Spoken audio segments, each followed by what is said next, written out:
Dave Smith, shortly after, though, went on Joe Rogan and said a bunch of things that I'm not going to play here. It was fantastic. It was 3 hours of greatness, other than the time that he took, as they always do. Let's take a break to talk about sports in the middle of our nerdy politics shit. No, I'm here for the nerdy politics shit. Stop talking about sports.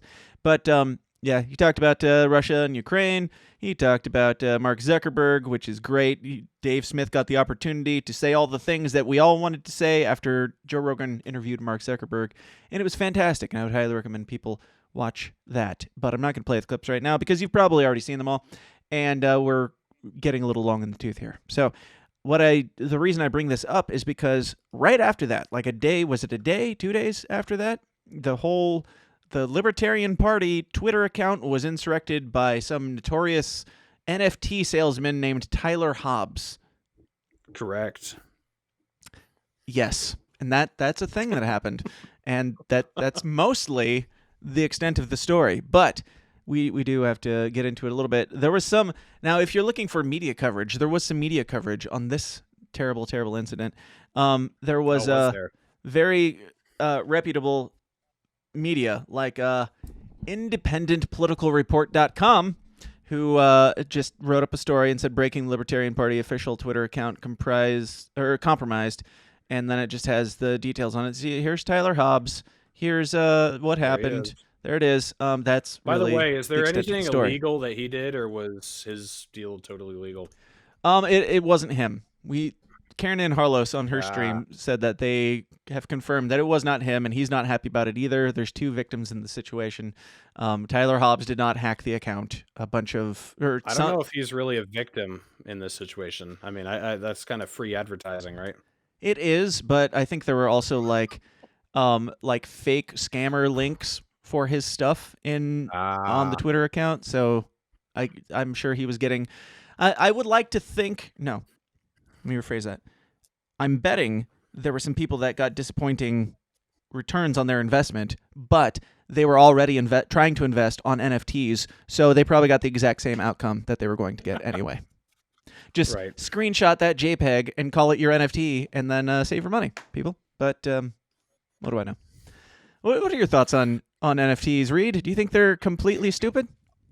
I don't know nearly enough about them to talk about them. All I can say is when this happened, the Libertarian Party in New Hampshire, we were talking about creating an NFT of Meghan McCain crying over a coffin and tweeting it out saying, "We weren't hacked." But it would have been great, but we didn't jump on it soon enough. So yeah, the joke has sailed. Yeah, and there were some people that were taking this opportunity to dogpile on, and one Martha Bueno weighed in and said in Libertarian Party News, and this is like I don't personally have anything against Martha. I've worked with her and for her on multiple things, but I'm just gonna read her tweet in the Libertarian Party News. The at LP Nationals Twitter has been hacked by some dude named Tyler Hobbs. LP Mises Caucus, Angela McCardle. Congratulations on finally destroying what was left of the LP. RIP Libertarian Party. # Libertarian Party hacked. Now, as one might expect, she may have jumped the gun a bit. End of the Libertarian Party part? Yeah, like just immediately going to, well, you guys, like the people who were like, oh, Twitter, you guys care about the Twitter keys? That's stupid. Twitter's stupid. Oh, podcasters, whatever. And then they're like, oh, the Twitter got taken down, or you lost your podcast, or this got like, oh, good job. That's a big deal. You guys should have held on to that tighter.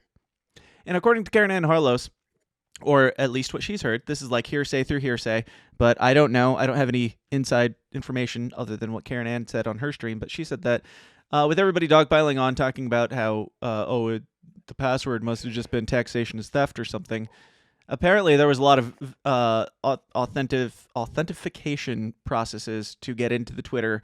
It was not just, or what is it, 2-step authentication? Something like that. They had all the things, and it got hacked. So it is what it is. All of the things, yeah.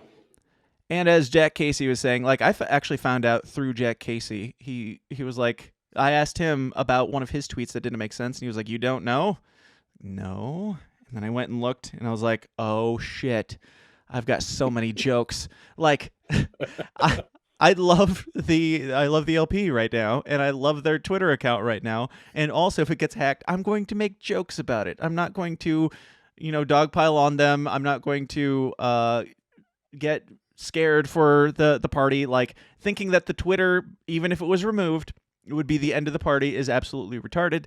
And yeah, I was just like, oh, this is hilarious, and we should treat it as such. Yeah, well, here's my whole thoughts on this. I think that people take Twitter way too seriously, and they don't talk to people about libertarianism in their own real lives. Like my family, who, is tangentially attached to all this stuff because of me, they didn't know anything about it. Like they didn't know anything about the Yeah. Libertarian Party account being hacked for 4 or 5 days or whatever it was. Um, and most of my fan base didn't know about it either. They found out I didn't from know me about posting it it on until somebody Telegram. told Yeah, I me. mean, dude, nobody fucking cares about this. So this is another thing. I don't know if you'll agree with me on this, but in 2020, Joe Jorgensen's Twitter was awful. But the problem was she wasn't good either. It wasn't just her Twitter. Like she just sucked. Like she was boring as fuck to listen to. She never gave good examples that people could gravitate toward to, One giant try to. Switzerland. What about Yeah, that? it's just awful. But I thought Spike was really good for most of the campaign. Like when he came to Utah and spoke up in Salt Lake City at the Capitol building, I thought it was great. It was a very inspirational speech. And everywhere he was going, he was giving good talks about stuff. And his Twitter kind of sucked. Like I guess he had some like shitlib people running it at the time who he wasn't really monitoring that closely or whatever. Sure. But we made such a fucking huge deal out of that. And I don't mean the Mises Caucus, but just like a lot of libertarians in general made such a big deal about the Twitter. And I almost felt like the Reno reset was all for taking back a Twitter account. And it's like, guys, if this is what this decentralized revolution is about getting the keys to a Twitter account, like we need to quit. Like this is the most valid criticism the post-libertarians have of the Mises Caucus and the Libertarian Party is like people were willing to invest so much. And I do believe a lot of them were doing it just to see different tweets from LP National. And that's stupid. Well, different messaging in general. And then the quickest way to get that messaging is through tweets, not through videos and shit. But I think Twitter only matters as much as you make an impact beyond it. Like, because Twitter is not a real place, right? So if it's all in the echo chamber of Twitter, if it never makes it anywhere else and doesn't affect people's real lives, it doesn't matter. And a lot of people's Twitter does make it to real life. Like, Libertarian Party in New Hampshire, for example, we definitely made it beyond Twitter. Right. So whatever impact you're having, like I would look, what impact are you having beyond this non-existent plane on the internet? Yeah. And so I think this was a healthy exercise for us to go through as a movement to have our Twitter account hacked for a few days. Cause it's like, all right, guys, did that really make a if that really made like a huge detrimental difference in your life, that's a problem because you shouldn't be relying on a Twitter account to, be making changes in your own life and changes with people around you and pushing your local candidates or whatever. Like it shouldn't be that big of a deal. And it really wasn't for a lot of people. And then other people were like, oh my God, this is the end of the world on both sides. Like people who are critics of the new leadership and then people who are supportive of the new leadership. A lot of people on both sides were losing their fucking shit over this. It was like, guys, Jesus Christ, it's a Twitter account. It's going to be okay. It's all going to work out in the end. So I actually am kind of glad this happened. It was a good learning curve for a lot of people in the liberty movement. Yeah, and everybody's like, "Well, as soon as the Mises Caucus gets hacked, it's like, well, did you ever think that it's possible that your Twitter account back when it was your Twitter account just wasn't worth hacking? Like the old LP Twitter account? Like who wants that shit? Nobody cared." But it was interesting that it happened right after the Dave Smith thing and him giving the big call out for people to go sign up for the LP on Twitter and everything. That does suck, and as a conspiracy theorist, it makes my antenna go up just a little bit. Where it's like, well, we don't know who did it, and it just happened out of nowhere. And even the guy whose name is on the thing, like nobody benefited from this happening unless their only goal was to screw over this. Yeah. Yeah, no, it's true. But more to your point on how nobody cared except for us, and that's giving the benefit of the doubt that we cared, which we don't. Right. I got on DuckDuckGo because I was just looking for articles to pull up. Surely somebody's reported on this, and we had that one earlier that looked super legit. The only other one I found quickly was this. This is from deadobituary.net. And it says, dies dead death obituary. In Libertarian Party news, the LP National's Twitter has been hacked by some dude named Tyler Hobbs at LP Mises Caucus at Angela for LNC chair. Congratulations on finally destroying what was left of the LP. RIP Libertarian Party. LP Is this hacked. written by Martha Bueno? You know, it does sound a little familiar, doesn't it? It does. No, I don't think like. So if you look at this, it just has the tweet by Martha Bueno, and it even has her name on it. I don't think she posted it. This is like a website. It says obituary and celebrities death news. So it's just like whatever, a blog about celebrity deaths. And I don't know if it like auto generates things when it seems like somebody dies. But her saying maybe RIP the Libertarian Party, like this thing is buggy as shit too. Like this whole freaking website is trying to make me download Twitter's things. Gonna get your Twitter's gonna get hacked now after reading that. Yeah, that was another thing. A lot of people hit me up and they're like, "Dude, I think your Twitter is hacked," because I immediately switched my profile picture to Tyler Hobbs and then changed my name to Tyler Hobbs and shit. I made it like the LP system is down. Did you? Yeah, we were not Tyler Hobbs, LP New Hampshire or something, and we changed the profile picture, and so many people were like, "Oh my god, LP New Hampshire got hacked too." It's like, you guys are dumb. Oh boy, guys, just do you think if somebody hacked it, they would make jokes about it being hacked? I don't know, maybe they would. But by the way, for 4 days, LP New Hampshire was the largest Libertarian Party account in the world on Twitter. That is true. I mean, it took taking down an empire to make it happen, but sometimes you gotta break an empire. You gotta crack a few empires to. So there's your conspiracy. Maybe New Hampshire did it just to shine in the sun for 4 days as the largest account. Could have been. I like that.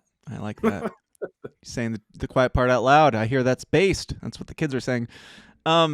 Now, in this, it just has her tweet, and then it goes on to say, "We have not been able to verify this story, and therefore cannot say for sure that the above-mentioned individual is dead.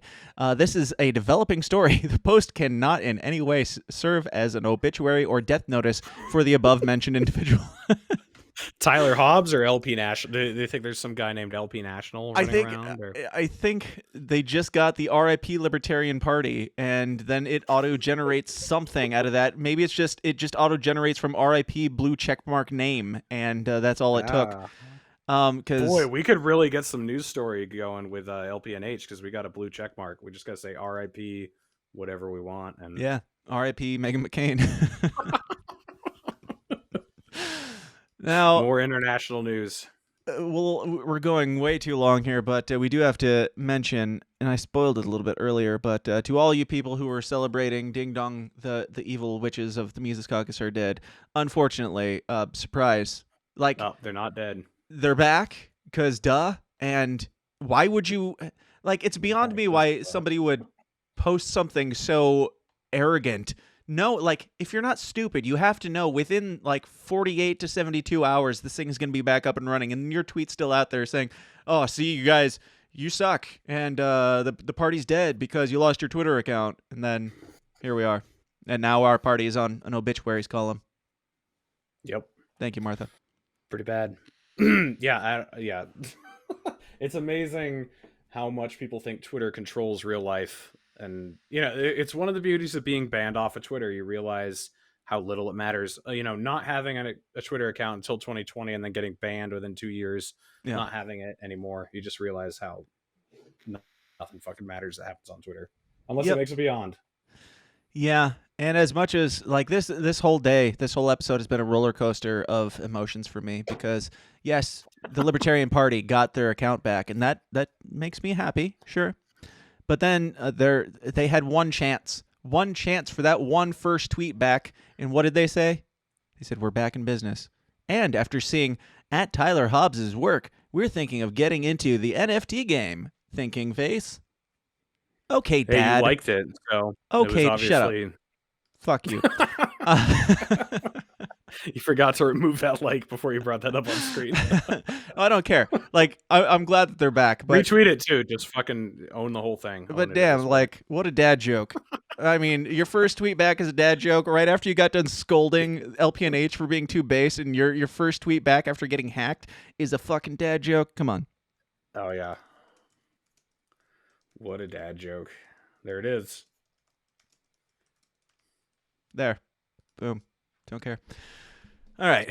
Well, it's Twitter, and we've talked about it for like an hour because it doesn't matter. It's not real life. So let's talk about it for an hour. It matters so little that we talked about it for an hour in real life. That's right.